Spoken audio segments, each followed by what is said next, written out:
Down on his luck, mechanic gives a ride to a hitchhiker unaware she's a runaway millionaire looking for freedom.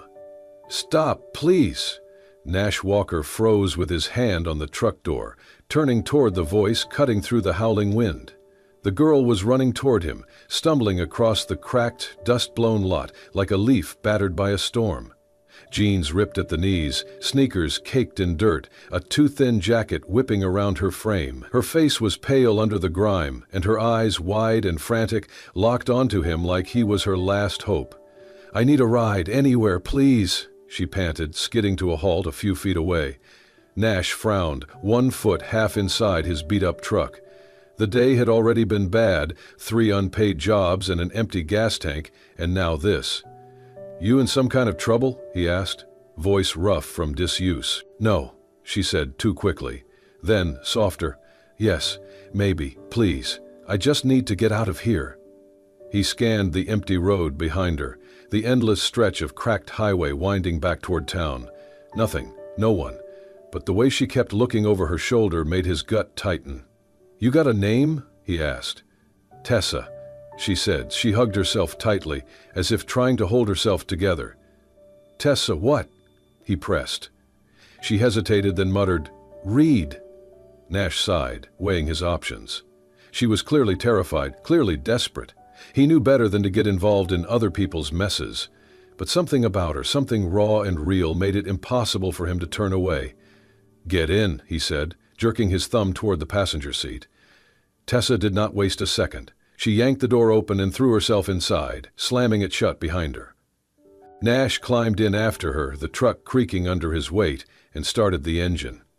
The old beast coughed and groaned but came to life. They pulled out onto the empty highway without another word, the town shrinking behind them in the rear-view mirror. For a long time there was only the sound of the wind whistling through the cracked windows and the low rumble of the tires against the battered road. Nash cut a glance at her. She was curled into herself, staring blankly out the window, hands fidgeting nervously in her lap. "You planning to tell me what you're running from?" he asked. "No," she said tightly. Not exactly reassuring. She turned toward him then, eyes shining with something that looked a lot like fear, or maybe sorrow. "I just need to get away," she said. "I can pay you. I have money." Nash laughed without humor. "Lady, if you had any idea how many times I've heard that." She reached into her jacket pocket and pulled out a crumpled wad of bills, real money, more than he had seen in months. His hands tightened on the steering wheel. This was not a casual runaway. Whatever she was mixed up in, it was deep. Maybe deeper than he wanted to know. He jerked his head toward the glove box. "Put it in there, out of sight." Tessa hesitated, then opened the glove box and shoved the money inside. She hesitated again, as if debating whether to say something else, then closed it and leaned back in her seat. The truck rumbled over a pothole, jolting them both. Nash kept his eyes on the road, but his mind was racing. "What did you do?" he asked quietly. Tessa stiffened. "Nothing, I swear. You expect me to believe that? I did not steal anything. I did not hurt anyone. I could not stay." There was something in her voice, something broken and honest, that made him believe her despite every instinct screaming at him not to.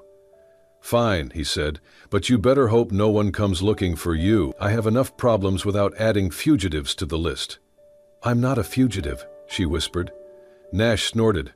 "Sure sounds like you are." The miles slipped away under their wheels. Tessa closed her eyes, her body relaxing just a fraction, though the tension never fully left her. Nash glanced at her again, studying the lines of exhaustion and fear etched into her young face. He knew he should drop her off at the next town, let her be someone else's problem. But something deep inside him, something stubborn and old, whispered that he was already too involved. The road stretched out ahead of them, empty and endless. Behind them, unseen but inevitable, trouble brewed like a storm on the horizon. And Nash Walker, against all better judgment, kept driving straight into it. The sun was dipping low, casting long shadows across the cracked highway. Nash drove in silence, the engine humming a steady, tired tune beneath them. Every so often he would glance at the girl beside him, Tessa Reed, who sat stiffly in the passenger seat, her arms locked around her knees like she was bracing against some invisible blow. She had not said much since they left the edge of town. Neither had he. The silence between them was thick, not comfortable, but not hostile either. It was the silence of two people who had too much to say and no idea how to start. "Where you headed?" Nash finally asked, his voice rough from disuse. Tessa shrugged without looking at him. "Anywhere but back there." He chewed the inside of his cheek, considering that answer. Not exactly helpful, but he supposed it was honest enough. "You got family?" He tried again. Another shrug. "Not the kind that matters," Nash grunted. He knew that kind of family, blood in name only. He had left his behind years ago and never looked back. The gas gauge dipped dangerously low, the needle flirting with empty. Nash muttered a curse and steered toward the next exit, a dusty little stop with a single pump and a convenience store that looked like it had not been cleaned since the Reagan administration. He pulled up beside the pump, killed the engine, and slid out of the truck. The wind hit him hard, carrying the sharp metallic scent of an approaching storm. He topped off the tank quickly, glancing around out of habit. The station was empty except for a battered sedan parked on the far side, windows darkened. He felt Tessa's eyes on him as he worked, but she stayed inside, hugging herself tightly. When he finished, he climbed back into the truck and reached across to the glove box, intending to grab the crumpled map he kept for emergencies. He popped it open without thinking. A thick, yellowed envelope tumbled out, landing with a soft thud on the floor. Nash froze. It was not just thick, it was heavy, bulging. He could see stacks of $100 bills peeking from the torn edge, and tucked behind the cash were several sheets of paper, neatly folded, marked with legal-looking seals and fine print. His heart gave a slow, deliberate thud. He glanced at Tessa. She was staring out the window, pretending not to see, but he could tell from the rigid set of her shoulders that she knew exactly what had just happened. Nash stooped, scooped up the envelope, and shoved it back into the glove box without a word. He closed it carefully, as if sealing away something toxic. Neither of them said anything. He turned the key in the ignition, the engine growling back to life, and pulled out of the gas station, back onto the open road. For a long time he just drove, the wheels eating up mile after dusty mile. But inside his head, the questions were piling up fast. Who the hell was this girl, really? Why did she have that much money, and what were those documents? Contracts? Deeds? Something worse? Nash knew trouble when he saw it, and he knew it was sitting less than 2 feet away from him, wrapped in a dirty jacket and shaking silently. He tapped his fingers against the steering wheel, glancing at her again. She looked small, almost fragile, but there was a stubborn set to her jaw that said she would not break easily. "You lied to me," he said quietly. Tessa flinched but did not answer. "You said you were not a criminal." "I am not," she said, her voice low but firm. Nash barked out a humorless laugh. "Yeah, because carrying a brick of cash and a stack of shady papers around sure looks normal." She turned to face him then, her eyes blazing. "You do not know what you are talking about." "No," he snapped back, "then maybe you should enlighten me." Tessa's hands tightened into fists on her lap. For a moment it looked like she might say something, might explain, but then she just shook her head and turned away again, staring out at the endless horizon. "Trust is earned," she said quietly, "and you have not earned mine." Nash clenched his jaw, biting back the dozen retorts that sprang to his lips. Fine, if that was how she wanted it. But his mind was already racing ahead, calculating risks, possibilities, exits. He needed to be smart, careful. Whatever she was tangled up in, it was not small. People did not carry that kind of cash unless they were running from something or someone very dangerous. And now he was caught in the middle. The truck sped down the empty highway, the sky darkening into bruised purple as the storm gathered strength. Lightning flickered on the horizon, silent and ominous. Nash tightened his grip on the wheel and kept driving, every instinct screaming at him that this road would not lead anywhere good.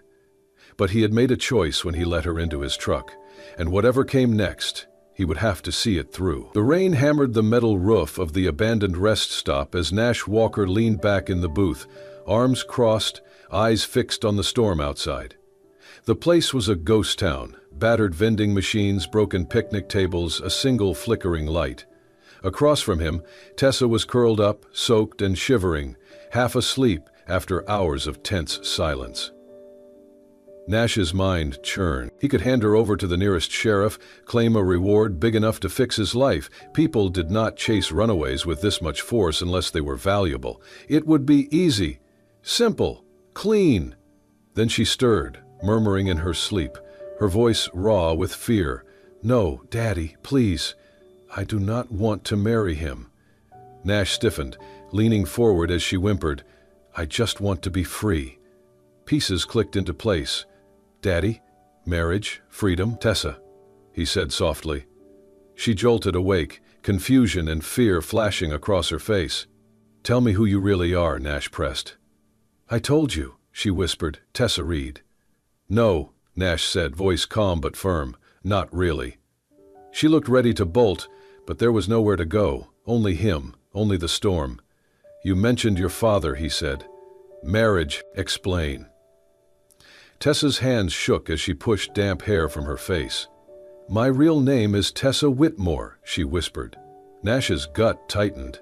He knew that name, Whitmore Industries, skyscrapers, private jets, billion-dollar contracts. "My father is Nathaniel Whitmore," she continued. "He arranged a marriage for me. To merge companies, secure power. I was just a pawn," she hugged herself tightly, voice breaking. "I refused. I wanted to live my own life. He told me I did not have a choice." The rain battered the windows. Nash felt the gravity of it settle on him. "So you ran," he said. She nodded. "I stole cash, grabbed whatever documents I could find. I thought maybe it would buy me time, maybe leverage." "And now he is hunting you," Nash said grimly. Tessa met his gaze with raw, trembling fear. "My father does not lose," she whispered. "If he finds me, he will make me disappear." Nash rubbed a hand over his face, cursing under his breath. This was bigger than anything he had wanted to step into. It was life or death. He looked at her, this girl who had risked everything to choose freedom over a golden cage. She would rather sleep in a crumbling rest stop during a storm than return to a life of lies. Something shifted inside him, deep and undeniable. He could walk away, he could wash his hands of it all, but he would not. "All right, Tessa Whitmore," he said steadily. "Looks like you are stuck with me a little longer." For the first time since he had met her, she smiled. It was small, worn, but heartbreakingly real. The rain kept battering the world outside, but inside, in the battered booth of a forgotten rest stop, Nash Walker found something he had not felt in a long time, a reason to stay. The rain had eased to a steady drizzle by the time Nash and Tessa finished a dinner of stale crackers and warm soda from a vending machine. Nash leaned back in the booth, scanning the parking lot through the window's cracked glass. The highway was empty except for the mist curling off the asphalt and the faint glow of a few dim streetlights. Tessa shifted uneasily in her seat. "Do you think they are still looking for me?" she asked, her voice low. "They're not the type to give up easy," Nash said, his tone grim, "especially if your father's pulling the strings." Tessa opened her mouth to say something else, but Nash stiffened, his senses snapping into high alert. Headlights cut through the mist, two black SUVs pulling into the lot side by side. Their engines rumbled like distant thunder, even at idle. Nash cursed under his breath. "Stay calm," he muttered. Three men stepped out of the first SUV, heavyset, dressed in dark jackets, their movements sharp and coordinated. Another two from the second vehicle. They spread out, eyes scanning the lot, moving toward the building. Tessa went rigid across from him, her hands trembling under the table. "Look at me," Nash said sharply. She turned, wide-eyed. "You're my girlfriend," he said quickly. "Got it? You are traveling with me. No stories, no hesitation." She nodded frantically. The door creaked open, and the men stepped inside, shaking off rain. One of them, taller than the rest, with a hard jaw and cold eyes, approached the counter and addressed the bored-looking cashier. Nash strained to listen. "Seen a girl? About 20, brown hair, traveling alone?" the tall man asked. The cashier shrugged. "Ain't seen nobody but them two," he said, jerking his thumb toward Nash and Tessa. The tall man turned, his gaze locking onto them. Nash wrapped an arm casually around Tessa's shoulders, pulling her closer. She flinched, then forced herself to lean into him, her body stiff as a board. The man approached, his boots thudding heavily on the grimy tile. "Evening," he said. "Evening," Nash replied coolly. "You folks from around here?" Nash shook his head. "Passing through, heading south." The man's eyes narrowed slightly, flicking from Nash to Tessa. "Mind if I ask your girlfriend a few questions?" Nash smiled thinly. "Yeah, I mind." The tension between them crackled like a live wire. "Relax," the man said, flashing a badge. "Private security, not police." Nash recognized the move. Intimidation through authority. He had seen it 100 times. "We're looking for a missing person," the man continued. "Her family's worried sick." Nash tightened his grip on Tessa. "Sorry, pal. We're not interested in getting involved. You got a picture or something?" The man hesitated, then pulled out a phone, showing a grainy image. It was Tessa. Nash cursed silently. He gave a casual glance at the phone and shook his head. "Does not ring a bell." The man stared at him, studying him carefully. Tessa kept her face buried against Nash's shoulder, pretending to be half asleep. Another man entered from outside, nodding discreetly to the tall one. Nash caught the movement, reinforcements closing in. Time to move. "Come on, baby," Nash said, rising to his feet and tugging Tessa up with him. "We should get back on the road." "Wait a second," the tall man said, stepping into their path. Nash smiled grimly. "I said," he growled low enough for only Tessa to hear, "when I move, you run. Got it?" She barely nodded. In one swift motion, Nash shoved the table hard into the man's legs, sending him staggering backward. Shouts erupted. Nash grabbed Tessa's hand and bolted for the door. Gunmetal flashed as one of the men reached inside his jacket. Nash did not think, he just moved. They sprinted through the rain-soaked lot toward the truck. His boots pounded the asphalt, water splashing up in sheets. "Keys!" Tessa cried. "Already out." Nash fumbled with them, cursing as they slipped once in his wet hands, then jammed the right one into the lock. The heavy thud of footsteps closed in behind them. "Go!" Nash barked, yanking the door open and shoving Tessa inside. He vaulted in after her, slammed the door, and jammed the key into the ignition. The engine coughed, sputtered. "Come on," he snarled, slamming the dashboard with his palm. The engine roared to life just as one of the men slammed a hand against the truck bed. Nash gunned the gas, tires squealing as they fishtailed out of the lot. Gunshots cracked through the night, bullets shattering the rear window in a spray of glass. Tessa screamed, ducking low. Nash swerved onto the main road, fishtailing again, but managed to straighten out. He pressed the pedal to the floor, the speedometer climbing fast. In the rearview mirror, he saw the black SUVs tear out of the lot after them, headlights bouncing in the rain. "Hang on," he yelled. The truck thundered down the deserted highway, skidding on the wet pavement.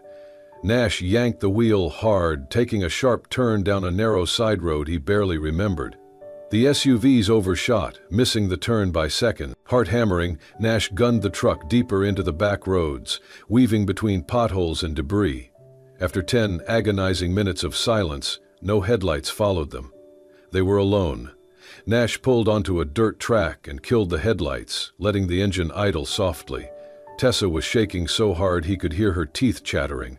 "You okay?" he asked, voice rough.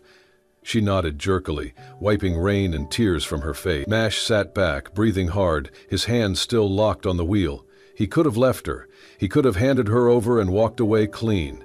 But he knew now, deep in his bones, that he was in this, no turning back. He turned to her, meeting her wide, terrified eyes. "Wherever you need to go," he said, "I am getting you there."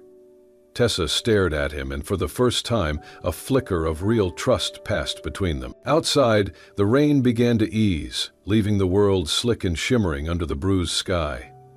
They had escaped for now, but the chase had only just begun. The abandoned cabin groaned under the weight of the storm. Nash Walker shoved the swollen door shut and wedged a chair beneath the handle. The place reeked of mildew, but it was dry and hidden. Tessa Reed collapsed onto a battered couch, wrapping herself in a threadbare blanket. Her face was pale, her eyes hollow. She had barely spoken since they fled the rest stop. Nash coaxed a fire to life in the rusted stove, its weak glow doing little against the cold. They needed rest, a plan. But first, Nash needed answers. He knelt beside the duffel bag, unzipping it to reveal the thick envelope she had shoved into the glove box. A glance at Tessa showed her staring blankly at the fire. Nash sat on the floor and pulled out the envelope. Inside, stacks of cash bundled with rubber bands, and beneath it, papers. He unfolded the first sheet: legal documents, business contracts, memos stamped confidential. Most carried the Whitmore Industries logo. At first glance, it seemed like standard corporate noise, but as he skimmed page after page, patterns emerged. Shell companies, offshore accounts, laundered money through fake charities and real estate scams. Nash's gut twisted. This was not just corporate greed, it was criminal. Federal-level crimes, fraud, racketeering, money laundering. He found a handwritten ledger, names, wire transfers, dates, signatures. A bomb waiting to explode. "You knew," Nash said quietly, lifting his gaze to her. Tessa flinched, but said nothing.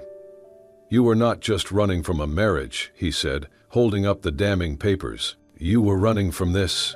Slowly, Tessa turned toward him, her eyes shimmering in the firelight. "I did not know at first," she whispered. "I just grabbed what I could. I thought it would buy me time, leverage." She clutched the blanket tighter. "But when I finally looked," she trailed off, pain clear in her voice. Nash shoved the documents back into the envelope. "This," he said grimly, "could destroy your father. Whitmore Industries, everything." Tessa nodded, her hands trembling. "And you thought you could outrun this?" "I thought if I got far enough, maybe he would stop chasing me," she said bitterly. "I was wrong." Nash leaned back against the wall, feeling the enormity of it weigh down on him.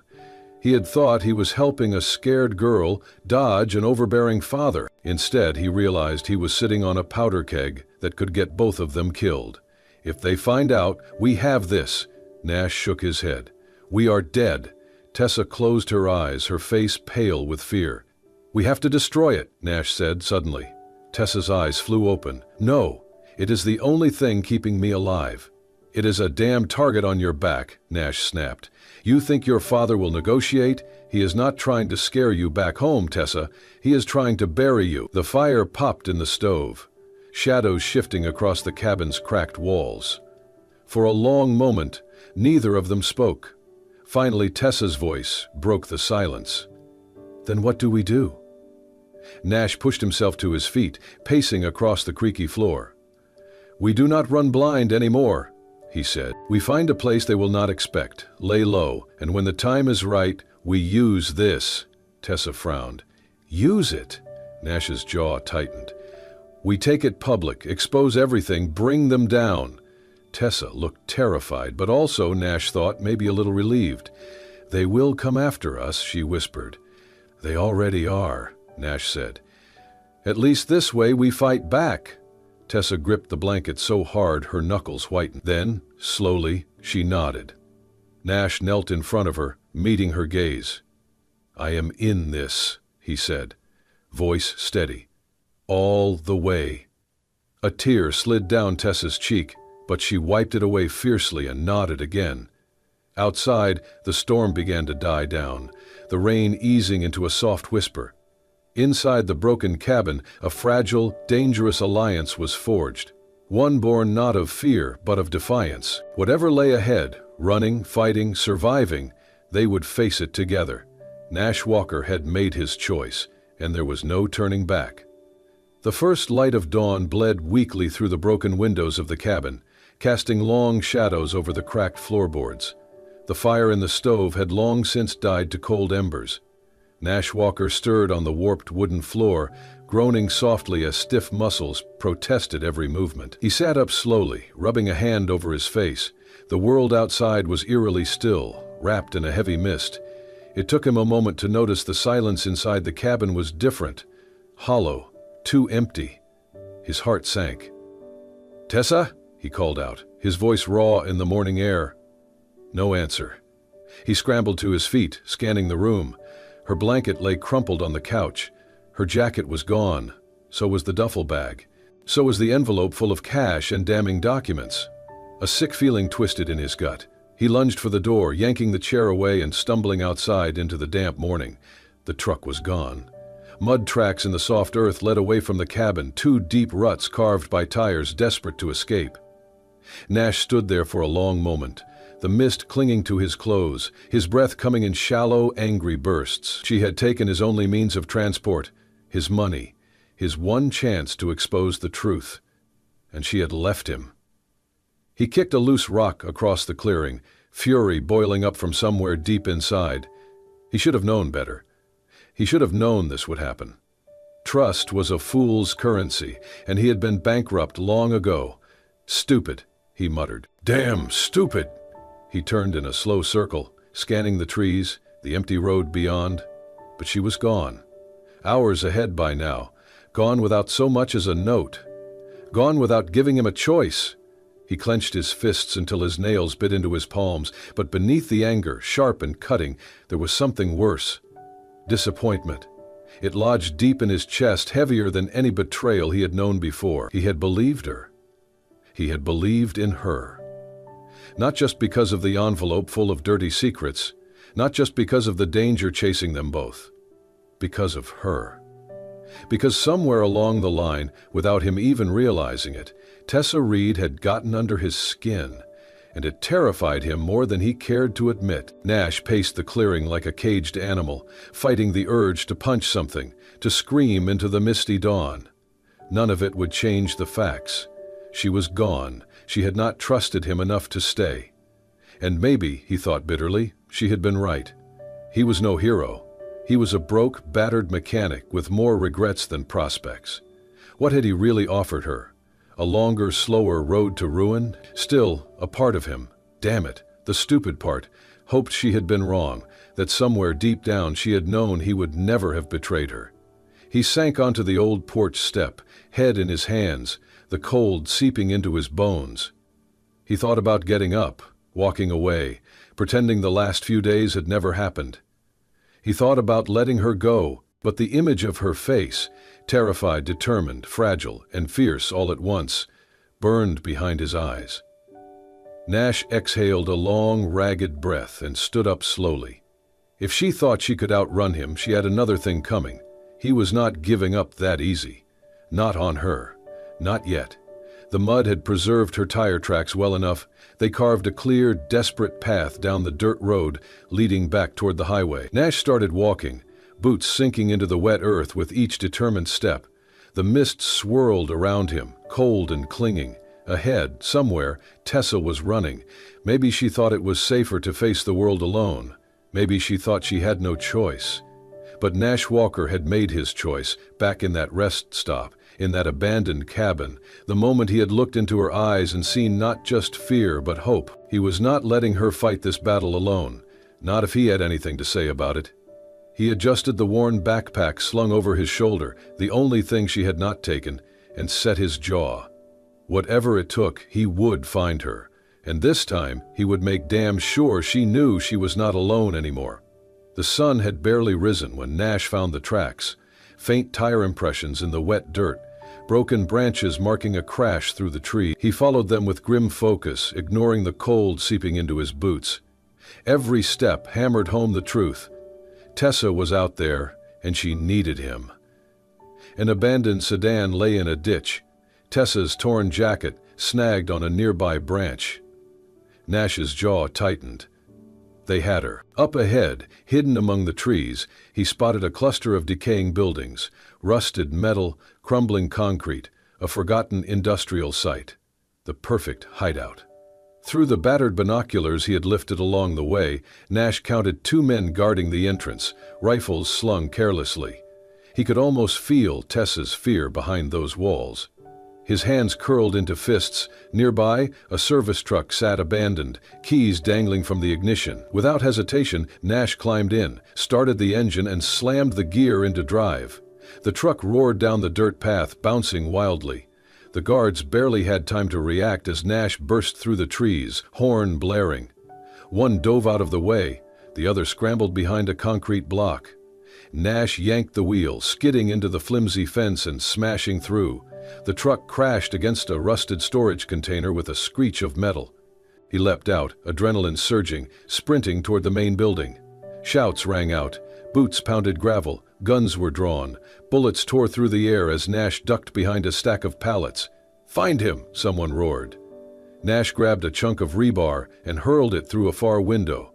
The crash drew the guards' attention, and Nash bolted through a side door. Inside was a labyrinth of rotting offices and sagging walls. He moved fast, keeping low, listening. A muffled cry cut through the chaos.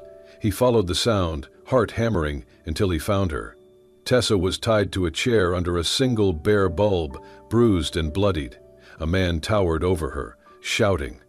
Rage exploded inside Nash. He charged, slamming into the man hard enough to knock them both over. They grappled violently, fists and elbows flying.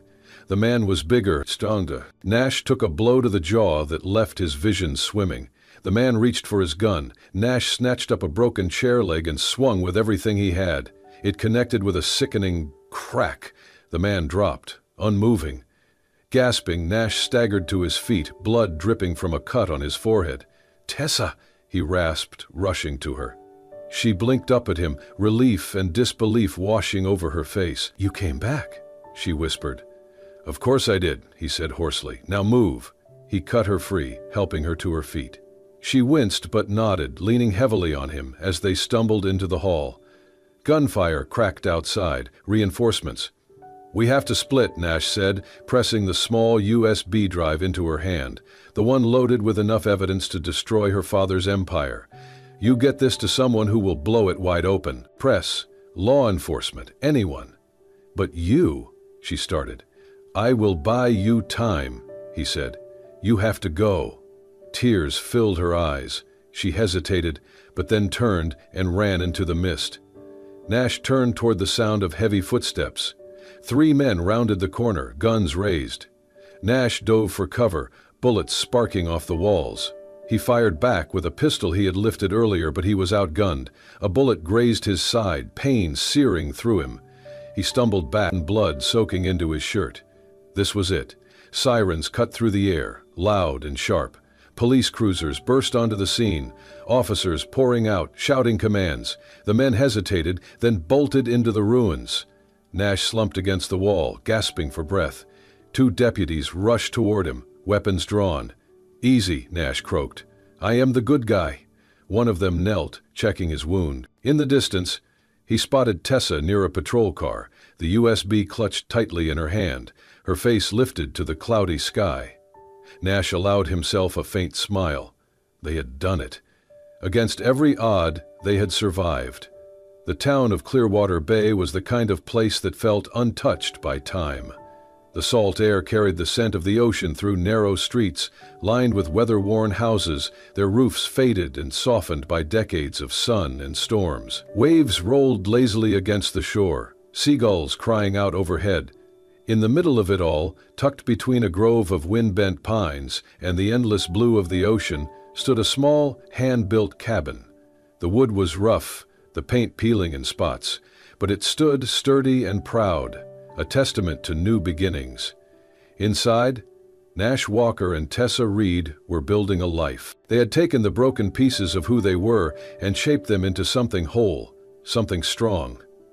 There was no more running, no more fear, only the slow, steady rhythm of days spent healing and growing together. Mornings were quiet now. Nash would rise early, the sun still stretching over the horizon, and brew a pot of strong coffee while Tessa scribbled notes in a battered leather journal she had found at a flea market. He had once been a man who saw each day as a burden to survive. Now he savored every small moment, the warmth of Tessa's laughter drifting from the kitchen, the soft hum of her voice as she sang along to old songs on the radio, the simple act of sharing a meal made with their own hands. Tessa had transformed too. The girl who once lived behind walls of luxury and loneliness now found joy in the smallest things, tending to a tiny garden she had coaxed to life from the rocky soil, or helping Nash, replace a stubborn carburetor in the shop out back. There was strength in her now, a quiet, unshakable core built from everything she had survived. Neither of them wore masks anymore. There were no more secrets between them, no more pretending to be people they were not. In each other, they had found not just refuge, but truth. One evening, as the sky melted into brilliant streaks of orange and pink, Nash and Tessa sat side by side on the porch, a blanket draped over their laps. The waves crashed gently against the shore, a timeless lullaby. Tessa rested her head against Nash's shoulder, her fingers intertwined with his. "If you could go back," she said softly, her voice almost lost to the whisper of the breeze, "if you could change everything, would you still stop for me that day?" Nash turned his head slightly, catching the fading light in her eyes. He smiled, slow and certain. "I would stop for you 1,000 times," he said, "even knowing what it would cost me, even knowing the danger. Because Tessa, you are the part of me I never knew was missing." Tessa blinked, and a tear slid down her cheek, but it was not born from sadness. It was a tear of gratitude, of wonder at the sheer immensity of what they had found in each other. She squeezed his hand tighter, unable to find the words. None were needed. They had started over, not just surviving, but thriving. Together, they opened a small garage on the edge of town, naming it Freedom Motors. It was not fancy, but it was theirs, a place where battered old trucks got second chances, and where people, sometimes just as worn and tired, could find a place to start anew. Locals flocked to them, not just for repairs, but for advice, for friendship. Nash and Tessa became fixtures in the community, trusted, respect. No one asked too many questions about their pasts, and they offered no explanations.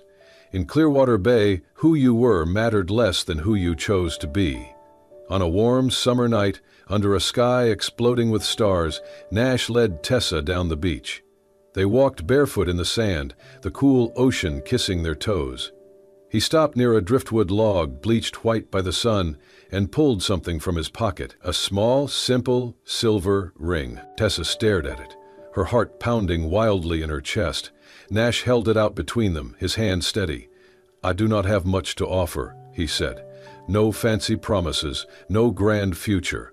Just me, just us. No past, no chains. Only the road ahead. Will you walk it with me?" Tears blurred Tessa's vision as she nodded, unable to speak. Nash slipped the ring onto her finger, and she threw her arms around him, burying her face in his chest as laughter and tears mingled into something too big for words. They stood there a long time, holding on to each other, while the universe wheeled its silent dance above them.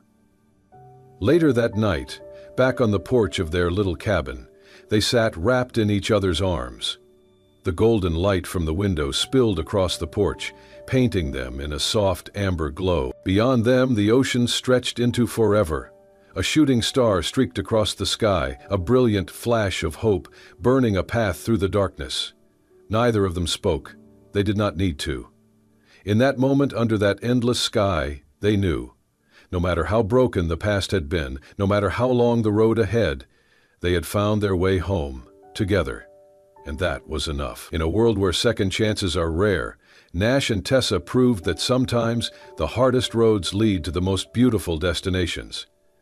Their journey reminds us that no matter how broken we feel, no matter how far we have fallen, healing is always possible, with courage, with hope, and most importantly, with love.